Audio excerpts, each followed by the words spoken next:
Coming up on Marriage Today with Jimmy and Karen. Children are temporary assignment. And how are they going to succeed in marriage unless they see you succeeding in marriage? And the law of marriage, the first law of marriage is, for this cause a man will leave his father and mother. That means marriage has to be first. A person who's divorced tends to gravitate and hold on to the child with everything. And I really had to walk through some challenges to make the shift. That was part of the reason why my first marriage failed, was because my husband wasn't a priority. The children weren't.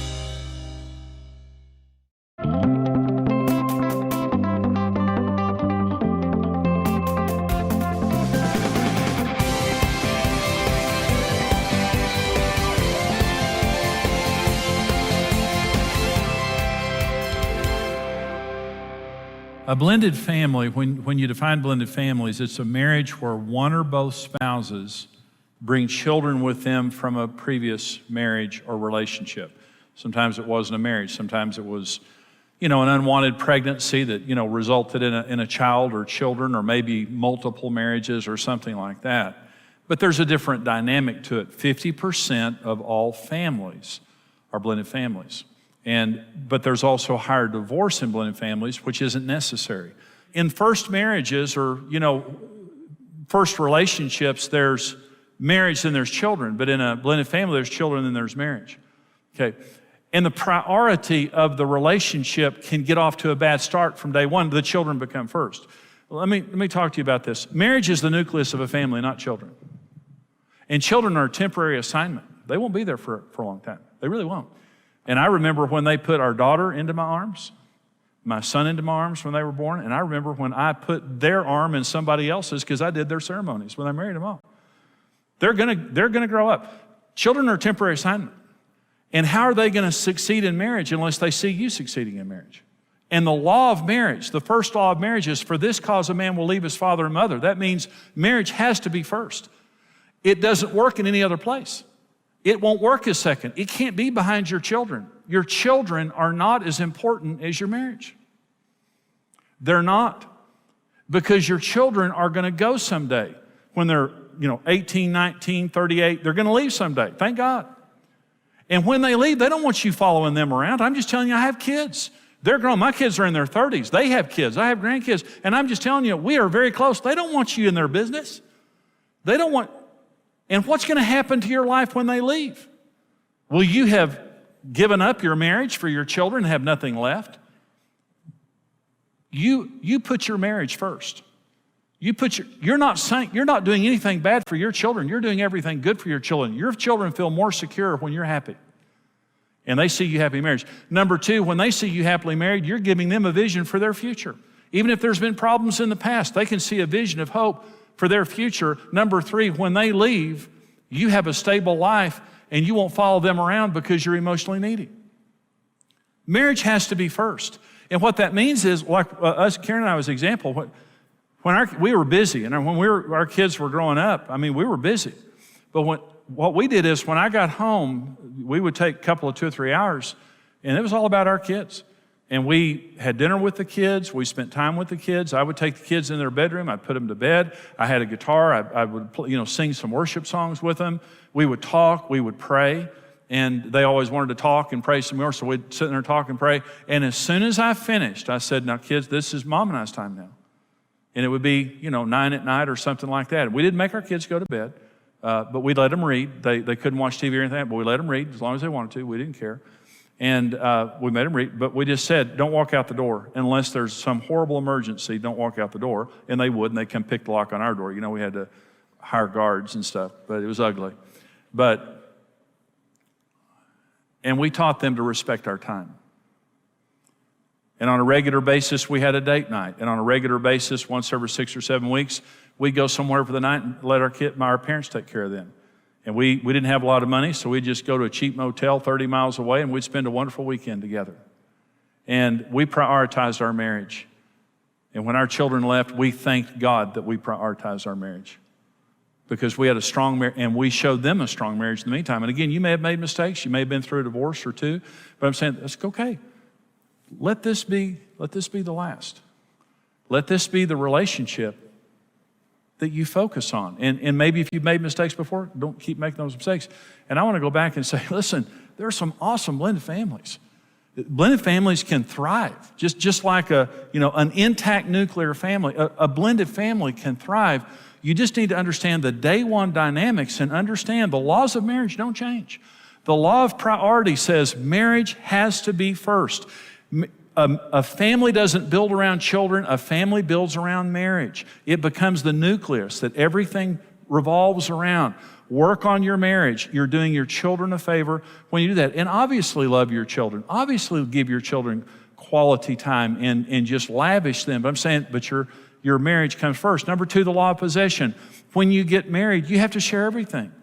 The non-biological parent has got to be an equal in the relationship, and you parent those children together. Let me say one other thing about equality. In any family, equality is a big deal. Children are just hypersensitive of, Billy got a bigger piece of pie. Billy gets a bigger piece of pie every night. No, he doesn't. No, he doesn't. It's the same size. No, you love him more than you love me. I know you love him more than you love me. I mean, that's just typical in children. Then you get into a blended family, and it just kind of goes crazy. Here's the point. Our children are absolutely treated the same, and we make all decisions together. And I will not favor my children over your children, because these are all God's children, and we take responsibility for all of them. The worst thing that can happen is if there's a feeling of unfairness, that you do for your kids what you will not do for mine. You're more fair with yours than you are with mine. You're more hard on mine than you are on yours. That just doesn't work. And here's the issue. When you divide, you become unfair, and you also become not thinking properly, imbalanced in your thinking. When you come together and make all decisions together, there will always be fairness, because both sides are represented. I'm not going to bully you. I'm not going to demean you. I'm not going to push you. I am going to represent the way that I feel, but I will not act without you. And we will be a united front every single time we make a decision related to our children, because these are not your children and my children. These are our children. They're ours. We are one, and our family is one, and these are our children. And I'm not trying to take the place of their biological parent. I'm trying to be a responsible parent in this home and to take my responsibility seriously.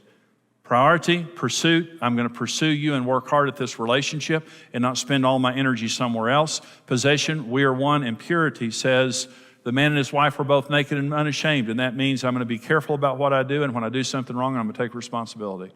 Adam and Eve were able to be intimate in the Garden of Eden until sin came. And when sin came, they hid themselves with fig leaves, and they couldn't be intimate any longer because of sin. And because when God came to Adam and said, "What is this that you've done?" He said, "It's my wife's fault." Eve, what's this that you've done? It's the devil's fault. If we're going to have an intimate relationship, I've got to take responsibility for my behavior, and I've got to say I'm wrong and not blame you.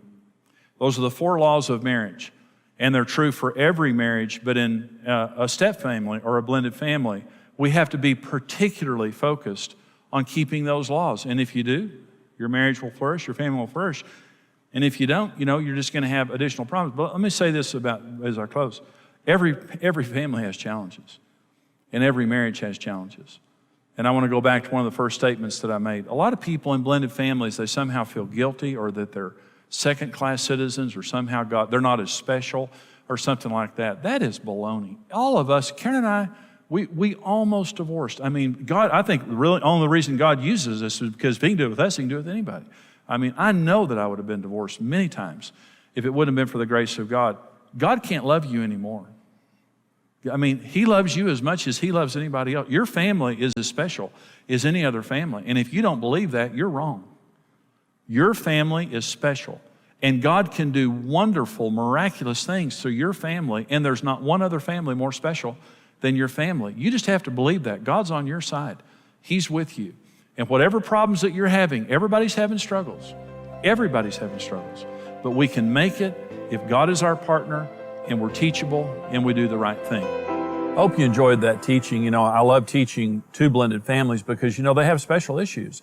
And you can have a very successful blended family. Half of all families today are blended families. And we know of many successful step families. In fact, we interviewed successful step families, and out of that, we created a resource called Blending Families. It's a book. It's also a workbook. It's also a set of DVDs, and we want to put these into your hands. Right now, for your gift of $25 or more to Marriage Today, we want to send you the book blending families. Now, this is some of the teaching that you heard today, plus it's the interviews, the excerpts of interviews from these step families telling you how they overcame their problems. We talked to them about everything that blended families face, the special challenges that they face, and they told us in this book how they overcame all the problems that you might face. And so you're going to get a lot out of the book. For $65 or more, we want to send you the Blending Families book plus the DVD set. This is them in person telling you in these interviews how they overcame their problems. For $90 or more, we'll send you the book and the DVD set along with the workbook. This workbook now is something you can go through as a couple. It's something that you can have a Bible study or a small group with and help other couples to overcome the problems that blended families face, the special problems they face. But listen, how to thrive in a blended family, how to have the family and marriage of your dreams, but to be able to deal with, to be equipped to deal with the special problems that you face. What a great set of resources we have, and here's how you can get them. If you have found yourself navigating through the unique challenges of a step family, then Blending Families was designed specifically with you in mind. You cannot just succeed in being a blended family, you can thrive. 18 successful step families joined forces with Jimmy Evans in order to create a practical and biblical set of resources. I really had to realize that my husband is not my ex-husband. Well, the new parent coming in can feel as an outsider. It's not the same as their mom. I mean, I'm just not their mom. For your gift of $25 or more, we'll send you the Blending Families book. For your gift of $65 or more, we'll send you the book and companion videos. For us, having a blended family is something that we treasure. For your gift of $90 or more, we'll send you the Blending Families book, videos, and workbook designed for couples, private study, or group study. Order today and set out on the exciting journey toward the healthy and happy blended family you always dreamed you could have.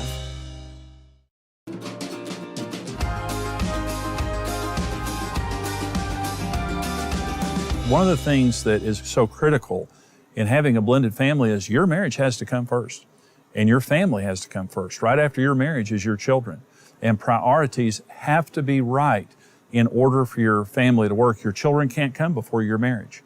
And other things can't come before your family. And so we're going to listen to these couples now talking about establishing proper priorities as you begin to blend in your relationship. And after that, I'm going to come back and talk more about the issue of priorities. So watch this. I think from the classes that I've been through and with Jimmy Evans' classes, I learned personally that you put God first, your spouse second, your children third, and your work fourth. So I think keeping those priorities in check has really helped me grow as a husband, as a father, that we cannot please everybody or you'll just go insane doing it.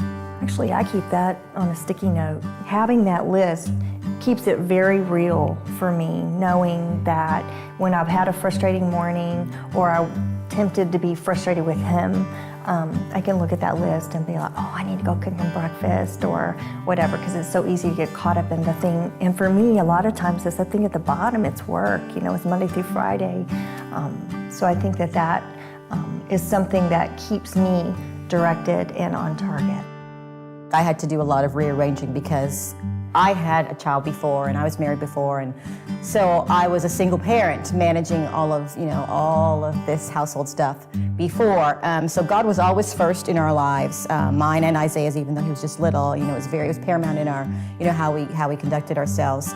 But it was a huge switch for me to put Titus in our marriage before Isaiah, because I didn't know that, and I think that's probably why we should have immediately gotten off our cruise from our honeymoon and gone right to marriage class.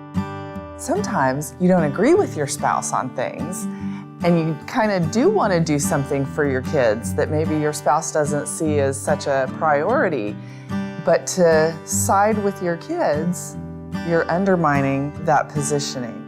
So as hard as it is sometimes to always have that united front, having that united front is putting your family in the order that it's designed to be in. That was part of the reason why my first marriage failed, was because my husband wasn't a priority. The children were. And so in that time that I sought the Lord as a single mom, I realized that was one of my errors, was that my husband didn't come first. He wasn't a priority. The kids always came before he did.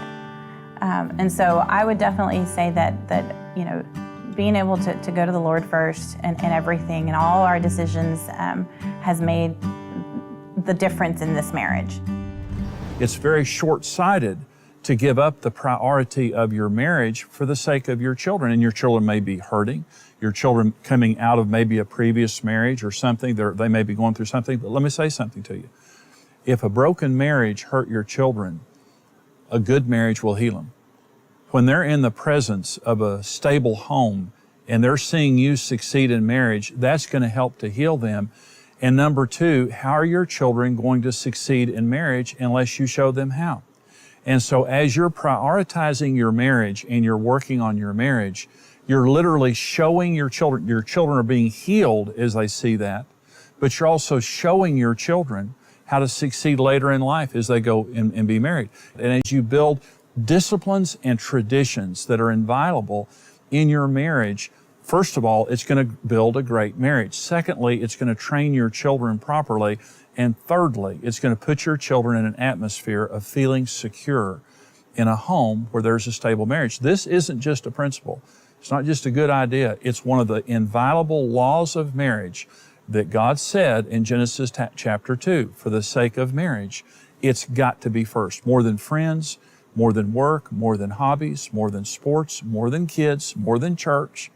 The only thing that can come before your marriage is God, and God's not going to cause a problem. God is going to bond you together in your marriage. So keep it first as you begin to blend. A person who's divorced tends to gravitate and hold on to the child with everything. And so my pull to him was probably pretty unhealthy because he was, in my words, all that I had. And so it was really hard to bring Charles in. Even though it sounded nice, we're gonna get married, we're gonna be a happy family, it's gonna be daddy. It didn't really work out that way. And I really had to walk through some challenges to make the shift and say, okay, he can't be first. This is not gonna work. Really through trial and error, because putting him first wasn't working. It was causing conflict in our relationship. I came in with the attitude of, I'm the head, I'm the husband, this is my son, my stepson, so everybody needs to follow my lead. But before I got there, they had been together by themselves, I think, for 4 years already. And so it caused a lot of friction in our marriage between us, and then it began to cause friction between me and him. And then ultimately, at one point in our marriage, it was me versus them. And so kind of like a mama bear, just, fought any and everything that got close to that relationship. Our behavior and our mindsets totally had to shift. And we had to really reprioritize mentally the roles as far as, okay, it's God, then it's us, and then it's him, and then help him walk through that. You've now chosen this person as your spouse. You've made a commitment before God that this is the person you're going to live the rest of your life with. There is a priority that's biblical, and if we don't live with that, if we don't live by that priority, we're cheating our relationship with our husband, because the child is a child. We have to remember that, yes, it's our job and definitely our honor to raise them up as they would go, but they are going to move away. They are going to grow. Our children are adults, and so we know full well they're going to move up and they're going to go away, and their priorities are going to change, and their life is going to be different and away from us, and we still need to maintain and grow our relationship. Whenever we come together and we're getting along well and feel mutual respect and love, the kids, they like to see that. They really do. Yeah, they get, and particularly kids in blended families who've had some hurts, they're very scared. Mm-hmm. So you have a situation where if you are not getting along because you're resenting time spent with children, that's actually making them more anxious and nervous. So it's a little counterintuitive. Sometimes the more time you spend together and show that you're having fun and laughing, and it's going to make them more secure. Really puts about a peace in the home, because the kids want stability. and if we're not grounded in God and He's at the center of it and we're not right with each other, it's all over the place and there's not that stability, and so it's just a mess because whether the kids agree with your discipline or agree with this, and they know now they can't play us against each other. If we've a discipline, they know the other one agrees, but at the same time, we have found our home as we've been doing it this way. There's peace. It's one of those practical tools that works, and if I can encourage anybody to do anything, for a marriage, is that one little thing can change your marriage, I think.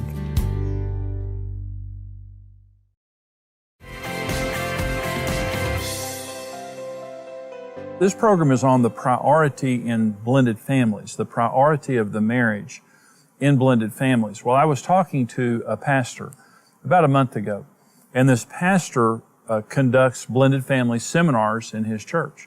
And so, and pre-marriage counseling for blended families. And so we were talking about his ministry and how he helped blended families. And he said, well, when couples sign up to come to one of our marriage seminars, he said, about 80% of the couples actually make it to the seminar. He said, when a blended family couple signs up to come to our pre-marriage training or to our marriage classes, about 40% of them show up. And I said, well, why do you think that's true? He said, they're busy. He said, they're just busier than most families because of their children. They a lot of times have more children, or they have more going on related to their children. Let me say this. You can thrive in your blended family, okay? I don't want you to make it, okay? I don't want you to survive your blended family. That's the worst thing in the world. I want you to thrive in your blended family. But here's the number one law of marriage. Marriage has to be first. God said, for this cause, a man will leave his father and mother and cleave unto his wife. The marriage has to be first. And listen, you can't make yourself a promise that says, well, once we get through this season, we're going to really focus on our marriage. It'll destroy your marriage. You won't get to that place. Okay. Here's the truth. Every day you have to take time for your marriage, and you have to train your children to respect your marriage, and you have to downsize your child's life. Listen, in every family that I know of, the children are going here and there, and they want to take all these lessons and be a part of all these sports and have their friends over, and it's just coming. And then when you compound that by 2 children, 3 children, 4 children, and in a blended family, you have children going and coming and all that kind of thing. Blended families have to work harder than other people to make sure that you're not too busy, to make sure that your children are not too busy, because your children will import stress into your family if you're not careful. Our daughter, one day we were at her house, and our granddaughters, they're 13 years old, if you can imagine. And they are, they're full of energy and full of life, and they're wanting to do this and that. And I remember my daughter one day said, you're not doing anything today, you're going to rest. And they said, Mom, we want to go to the mall and we want to do this and that. She said, you're going to rest today, you're not doing anything.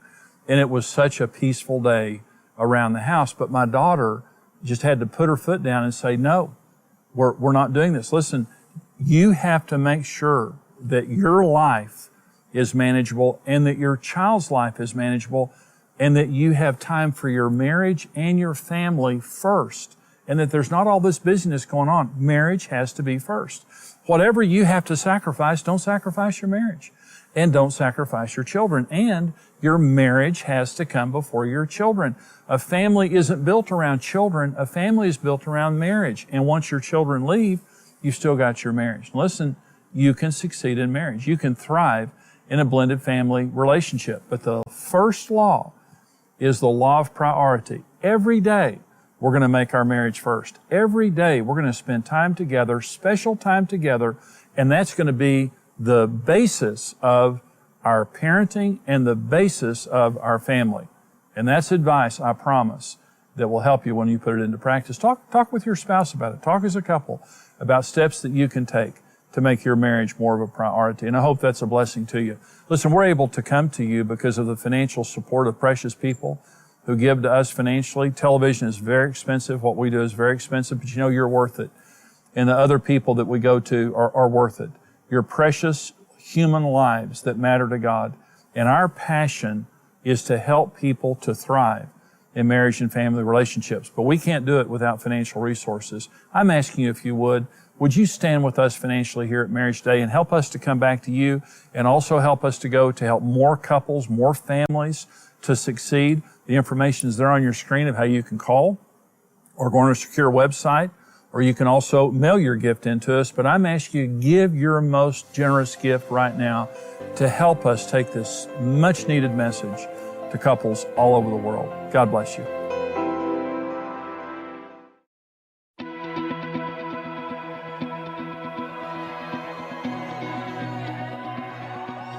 We all enter into marriage confident a happy, fulfilling life is in front of us.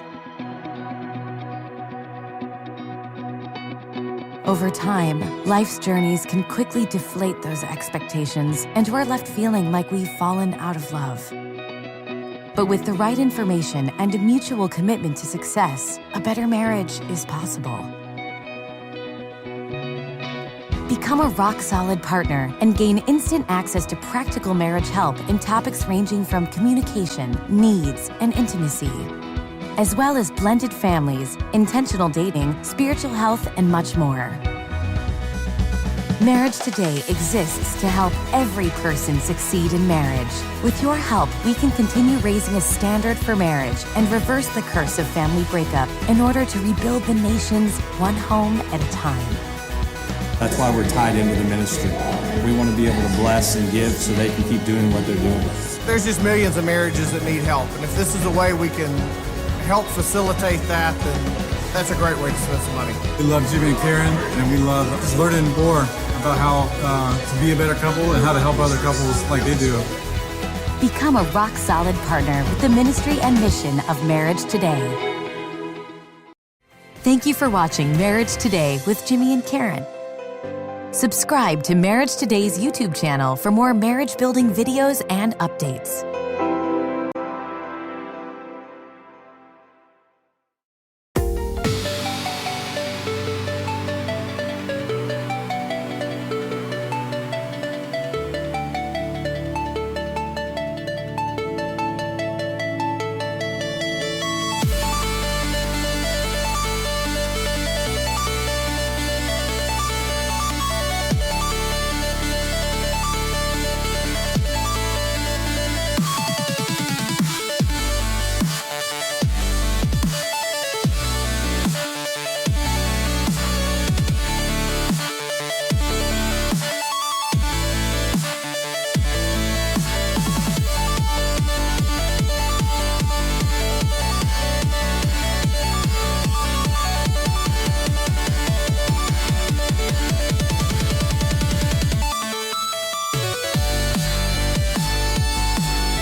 I was chasing distant skylines, running far from where you stood, thinking if I had it all then maybe life would feel like it should.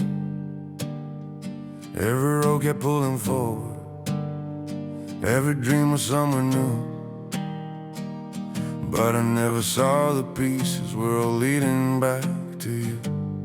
I tried to hold the whole wide world, every star, every view, but every piece I ever found was just another part of you. Every step, every mile, every dream I thought I knew led me back to where you are. My whole world was you. All the things I thought I needed started fading one by one, when I saw that all my reasons ended where we'd begun. I tried to hold the whole wide world, every star, every view, but every piece I ever found was just another part of you. Every step, every mile, every dream I thought I knew led me back to where you are. My whole world was you. If I had just turned around sooner, I would have seen it clear. Everything I ever searched for was already right here. I don't need the whole wide world, I don't need a sky so blue. Every piece of life I want is already in you. Every road now feels like home, every dream has come in view. I was lost until I found